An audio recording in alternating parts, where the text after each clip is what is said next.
বলে হবে শ্বশুর জামাই, বলে হবে শ্বশুর জামাই, এ বলে দেব না কামাই। বলে হবে শ্বশুর জামাই, বলে দেব না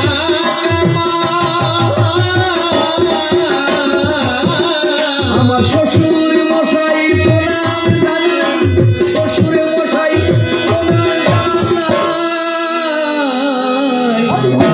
শুনছেন? এই যে শুনছেন, শুনছেন? ও বাবা,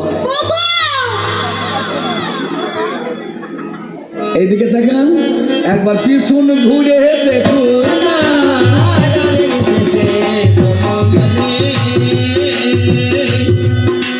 তাকান তাকান তাকান।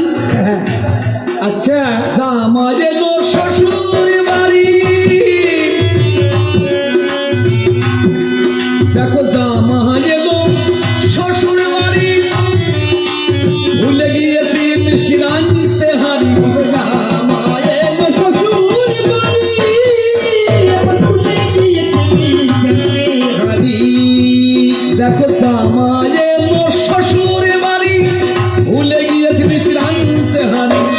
শুধু শুধু আমি প্রণাম করি, শুধু শুধু আমি প্রণাম করি। বাপ, ভালো আছো কি বলো না?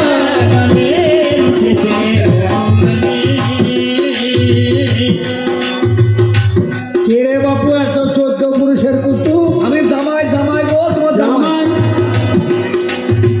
কোন পক্ষে জামাই তুমি? বুঝিতে তো পারলাম না আমি, বুঝতে তো পারলাম না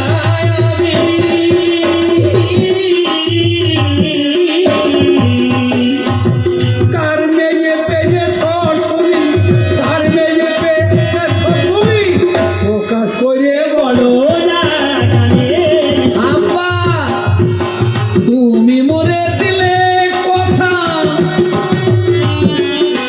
তুমি মরে দিয়েছ কথা, মরে করিবে জামাতা।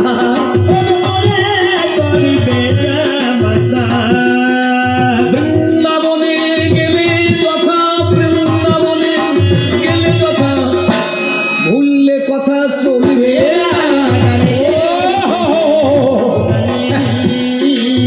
আচ্ছা, আমি সেই জামাই। আরে শোনো শোনো, আমি তো বৃন্দাবনে কতবার গিয়েছি। হ্যাঁ, বহুবার কবে গিয়েছো। কথা বলতে আমি বুঝতে পারছি না। কিন্তু সেবার কলেরা হয়েছিল, কলেরা। কলেরা? ওহ, পাগল নাকি? না না, পাগল না, মেয়েটা না দিলে কলেরা পাগল হবে। মানে ওলা ওঠা, মানে পায়খানা বমি।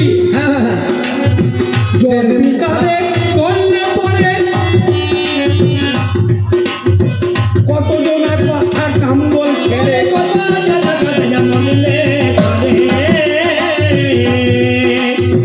ও কথা বিশ্বাস কেমন করে করবো জামাই বলো না। না না না না না, শোনো, ভূমিবাকের কথা আলাদা আর সজ্ঞানের কথা বলা আলাদা।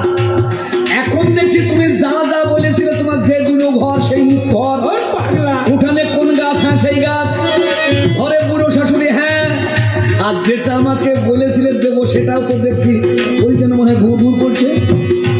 যেদিন বৃন্দাবনে গিয়েছিলে, বলে রাতে ভুগেছিলে, বৃন্দাবনে গিয়েছিলে, বলে রাতে ভুগেছিলে। আমার হাতের সেবা পেলে। আমি তোমাকে কত সেবা যত্ন করলাম, কত সুস্থ করলাম, ওষুধ খাওয়ালাম, জল খাওয়ালাম, আর তুমি আনন্দে আত্মহারা হয়ে আমাকে জড়িয়ে ধরে সেদিন মাথার উপরে দিয়ে হাত, সামনে ছিল প্রভু জগন্নাথ, তার উপর দিয়ে সামনে ছিল প্রভু জগন্নাথ। তাকে তুমি করে প্রণিপাত, তাকে তুমি করে প্রণিপাত। প্রতিজ্ঞা করলে হে ব্রাহ্মণ নন্দন, আমি দেশে আমি তোমার হাতে দিয়ে তোমার জামাই করতে ভুলবো না। আচ্ছা, এরকম হ্যাংলা ছেলে আপনারা দেখেছেন? হ্যাংলা? এটা ওই হ্যাংলা। আমি একটা জায়গায় হ্যাংলা আব্বা। ওই আমি আমি কবে কোথায় কি বলেছে চলেছে। ধন্য ধন্য ও জাদুঘর, শোনো কথা মনের মতো। কোনো কথা তুমি মনের মতো তোমার হাতে মেজে দেব না যেন অমন ছেলে। বাপ ও কথা বলে না, বাপ ও কথা বলছে না। হ্যাংলা। শোনো শোনো, আমি জানি তাহলে বামুন জাতটা ঠাকুর মনে কিছু করবো ও, না, আমি জানি এরকম বলবে। তুমি কিসের মধ্যে পড়ছো? সাক্ষী আমার রাখাই আছে,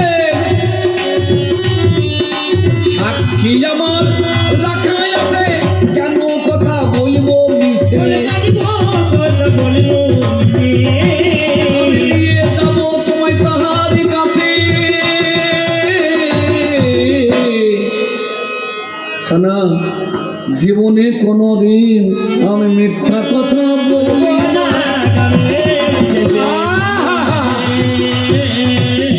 খুব সত্যবাদী ছেলে গো। আচ্ছা, একটা কথা বলো তো, বলো, আমি অন্য কিছু চাই না। কোন জাতে ছেলে বামন তোমার? বামন বামন, বামন? বামনের তো ভাগ আছে। কোন বামন? ও সব জায়গায় নিচুটা। দাঁড়া আমি সত্য কথা তোমায় জানাই, অজ্ঞানী ব্রাহ্মণ আমরা। লোকের পেলে পিণ্ড চটকাই, লোকের আমরা পিণ্ড চটকাই, ওই বৈক্য কাটা ব্রাহ্মণ। হ্যাঁ, বুঝেছি বুঝেছি। পেটকে কথা ব্রাহ্মণ তুমি। হ্যাঁ, তোমার হাতে মেয়ে দেব না আমি। কেন কেন এইরকম অমনের ঘর নিয়ে দিলে? ব্রাহ্মণ আমি। শোনো, আমি শ্রাদ্ধ করা ব্রাহ্মণের ছেলে, শালা সিদ্ধ চাল, আতপ চাল, কলা পাকা, সব আলু, খাও। মূলো, হলুদ, তেল, ধন্য কোনো ধন্য। কিছুর নাই কই অভাব। ও গো, কোনো কিছু ঘরে নাই কই অভাব, এটা মোদের ব্রাহ্মণের স্বভাব। ও গো, তোমার মেয়ে দিলে হবে গোলাপ মেয়ের কথা ভাব, আর দেব না। আমি বুঝতে পেরেছি, ওই শ্রাদ্ধ ছড়াট করার যত মাল করি সব হ্যাঁ, মেয়েকে দেবো। খুব ভালো খুব ভালো। তবে শোনো বাবা, আমাকেও দেবো, ধুতি দেবো, আমি সহজে তোমার হাতে দেবো না। তবে একটা কথা তোমায় বলি, শোনো আমার কথাগুলি। শোনো আমার কথা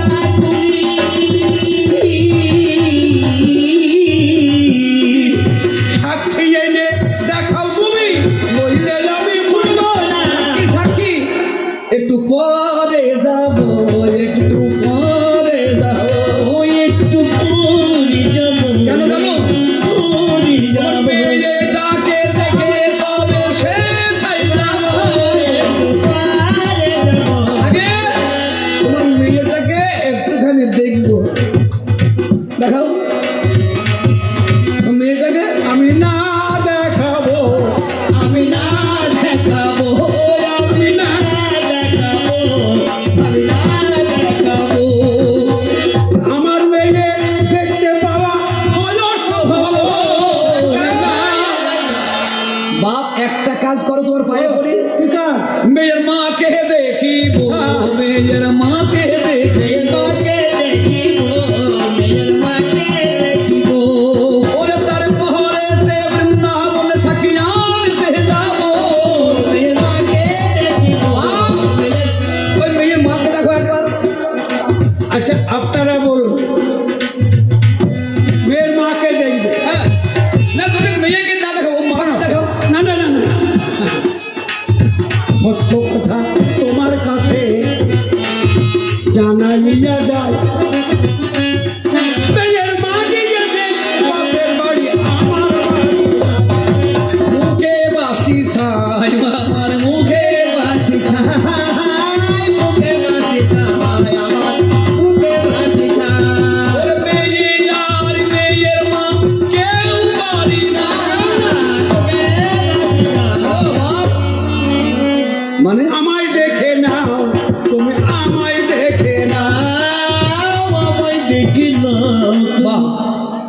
মেয়ের মা নাই, মেয়ে নাই। ধীরে ধীরে এখন শ্বশুর মশাই বলছে আমাকে দেখো, মানে তোমারও যা আছে মেয়েরও তাই আছে। আমাতে যা আছে মেয়েতে তাই আছে। হ্যাঁ, মানে তোমারও যা আছে তোমার মেয়েরও তাই আছে। ভগবান কোনো অভাবে রবে নাই, কোনো অভাবে রবে না। বলিহারি তোমাদের গোত্র, বলিহারি তোমাদের গোষ্ঠী, মেয়ে দেখার দরকার আরে আমার নাই।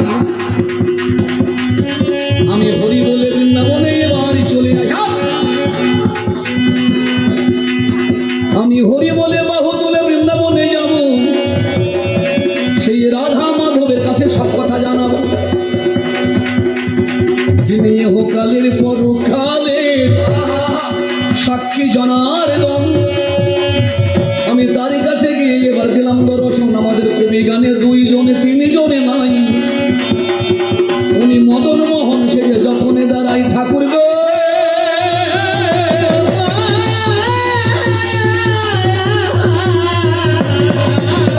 ঠাকুর গো, আমি জন্মে দুঃখী একজন, তোমার কাছে কথা দিয়েছিল সেই অবন্তীর ব্রাহ্মণ, মেয়ে দেব বলে তোমার সামনে কথা দিয়ে গেল, দেশের বুকে ফিরে গিয়ে অস্বীকার করিল। যারা যাচ্ছেন ভক্তদ্বয়, ছোট্ট এক প্রার্থনা, এইরকম অনুষ্ঠান চালানো সম্ভব হবে না যদি আপনাদের সাহায্যের হাত বাড়িয়ে দেন মা জননী। এইরকম অনুষ্ঠান চলিবে তখনই আমাদের কমিটির পক্ষ থেকে কমিটির লোক যাবে, তার যেমন সাধ্য মাগো দান করেই দেবে। ভগবানের চরণে দান থাকিবে তোলা, দানে দিয়ে ধন্য করবেন, শেষ কথাই বলা খাইয়ে রে।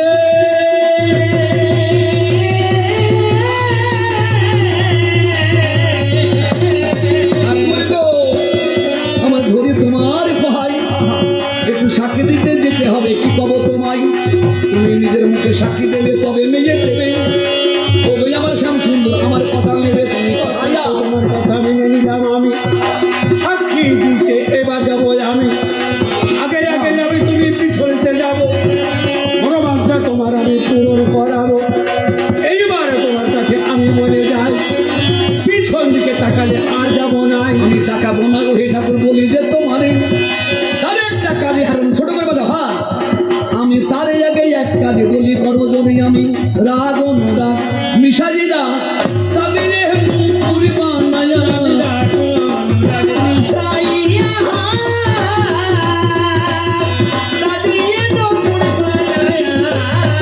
আমি রাগ অনুরাগ মিশাইরা তাদের পুরি বানায়া বিবেক রূপের ফল দিলাম নুপুরের ভিতরে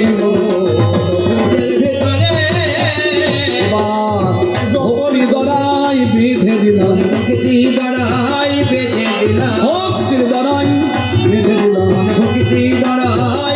দিলাম, তোমার আগে আমি গেলাম। আমার হরি হরি হরি হরি এই বলে করিল গমন, ওরে পিছনেতে হেঁটে যাচ্ছে আপনি জনগণই। আমার কৃষ্ণলীলা নদীর ধারে যতনে দাঁড়ালাম, নুপুরের ধ্বনি আর শুনিতে না পেলাম। ঠাকুর গো, একটু বলো কই আমারে কেন দাঁড়াইয়ে রয়েছে ঠাকুর, কি দোষ এবারে? এইবারে তোমার কাছে জানাইয়া যাই, আমার ভাগ্যেতে দর্শন হয় নাই, কি জন্য দর্শন হলো না জানি। তোমার কাছে একটু করবো জানা জানি, বলো বলো আমার কাছে শুনিতে বাসো না, কি করলে দর্শন হয় তা বলো না। সুদূর দেবানন্দের কথা শুনে সুদূর বৃন্দাবন থেকে সাক্ষী গোপাল হেতে সাক্ষী দিতে কৃষ্ণ বেল্লা নদীর ধারে, কারণ নুপুরের মধ্যে যখন বালি প্রবেশ করেছে, দেবানন্দের কানে আর নুপুরের ধরে যাইবে। পূর্বে প্রতিজ্ঞা করা ছিল পিছন ফিরে আমি চাইলে তিনি আর যাবেন না, তাই পিছন ফিরে তাকিয়েছিলাম সন্দেহের বশীভূত হয়ে। অবশেষ অবন্তীনগর থেকে সেই বরবৃক্ষ আমি তারই কাছে যাই, তাকে অনুরোধ করে আমি সব কথা জানাই। বাবা কথা কোথায় হবে তাতে না ক্ষতি, চলো চলো এইবারে যাবো দ্রুত গতি। এইবার তিনজনে দিলাম দর্শন, কৃষ্ণ বিনা নদীর তুলে দাঁড়াবে এখন, যুগলে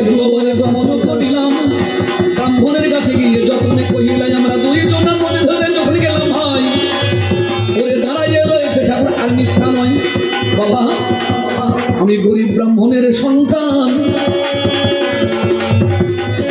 সারা জীবনে কত কষ্ট, আমার কথাই এসেছেন বৃন্দাবন থেকে কেশব। তিনি নিজের মুখে সাক্ষী দেবেন, উনি সমকান পেতে। এবার মেয়ে দেবে কি বলো এই অনাথে? শুধু মেয়ে দেব না তা নয়, আমি না সবই তোমার হব, তোমার মন্দিরে গিয়ে একা একা খাবো। আমার শিশু কালে বলেছে বাবা বাবা আমার নাই, তুমি আমার শ্বশুর নয় বাবা বলিব তোমায়। আমার শিশুকালে মা মরেছে, মা ডাক কাকে বলে? আমি সেই ডাকে জন্ম দিয়েছি ভুলে। মা পেলাম বাবা পেলাম, পাইলাম সংসার, ঠাকুর আমার সবে দিয়েছে আর নাই দরকার। এই কথা বলা বলি হইল যখন, রাধা মাধবের মূর্তি হইল তখন, সেইখানে মন্দির হইল নির্মাণ। সেই মন্দিরে আজও আছে ভগবান। আমরা যতবার শিখে যাই, সাক্ষী লিখে তুলে দিয়ে যাই ভাই।